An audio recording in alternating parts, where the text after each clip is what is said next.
महाकुंभ में नागा साधुओं की एक अलग ही दुनिया है। नागा साधु सनातन धर्म के प्रहरी, महाकुंभ के राजाधिराज माने जाते हैं और सालों से चले आ रहे आस्था के महापर्व महाकुंभ में नागा साधुओं का एक खास स्थान होता है। हर बार महाकुंभ में जुटने वाले नागा साधुओं की चर्चा सबसे ज्यादा होती है।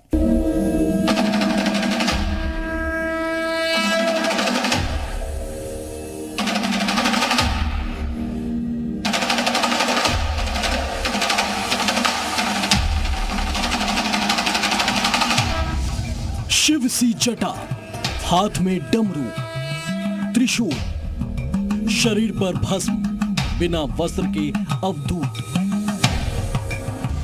शिव की धुन में नाचते ये नागाओं का अद्भुत संसार है, जिनके तन में शिव, मन में शिव है।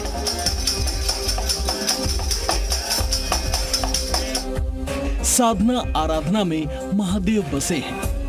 नागा का अर्थ होता है खाली, यानी शून्य।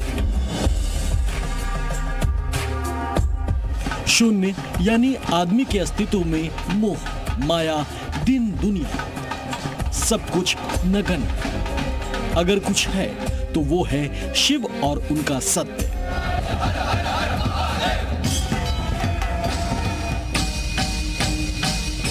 नागा साधुओं के बिना कुंभ की कल्पना तक नहीं की जा सकती।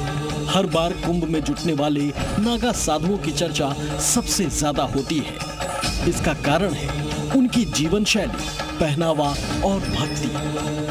धर्म रक्षा के मार्ग पर चलने के दौरान नागा साधु अपने जीवन को इतना कठिन बना लेते हैं कि आम आदमी के लिए सोचना भी मुश्किल है।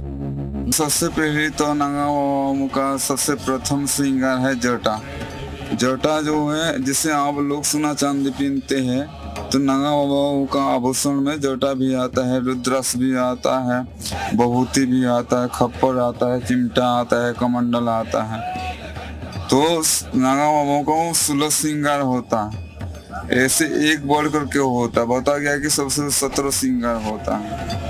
हिंदू धर्म में 16 श्रृंगारों के बारे में तो सब जानते हैं, जो सुहागन महिलाएं करती हैं।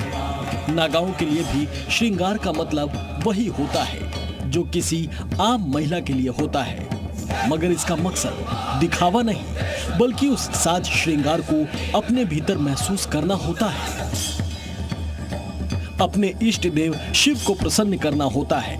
इस 17 श्रृंगार के बाद ही नागा साधु संगम में अमृत स्नान के लिए डुबकी लगाते हैं। नागा साधुओं के ये 17 श्रृंगार हैं: भभूत, लंगोट, चंदन, पाँव में चांदी या लोहे के कड़े, पंचकेश यानी जटा को 5 बार घुमाकर सिर में लपेटना, रोली का लेप, अंगूठी, फूलों की माला, हाथों में चिमटा, डमरू, कमंडल, जटाएं, तिलक, काजल, हाथों में कड़ा, विभूति का लेप और गले में रुद्राक्ष।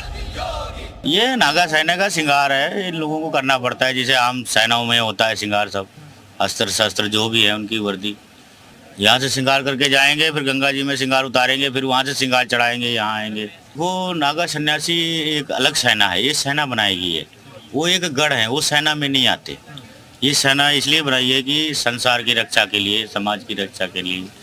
ऊपर से कार्तिक गुरु महाराज देव सेना बने थे, जिनकी सेना ये देव सेना में ही आती है। सब सेना बनी है समाज के लिए। हम लोगों की तो देव सेनाओं में गणना होती है।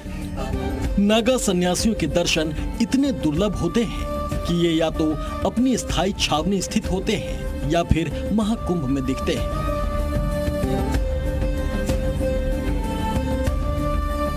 कुंभ और सनातन की रक्षा के लिए इन नागाओं ने न जाने कितनी लड़ाइयां लड़ी और उसमें अपनी जान न्यौछावर की। जन कल्याण, लोक कल्याण के लिए होता है। बाकी हमारे इसके पीछे कोई लोभ लालच नहीं है। हाँ, हम लोग नागा लोग हैं। आपको पता है, पहले भी मुगल के समय में नागाओं ने जो है कई बार युद्ध लड़के जो है भारत को अपने वो किया है। तो ये हम कुछ ना कुछ तरीके से, किसी भी तरीके से करते रहते हैं। और हमारे गुरु पीरों का हमारे पास आशीर्वाद है कि एक हाथ में माला और एक हाथ में भाला। वो तब भी इसी तरह के अवधूत थे जैसा आज दिखते हैं। ऐसे बेलाग सन्यासी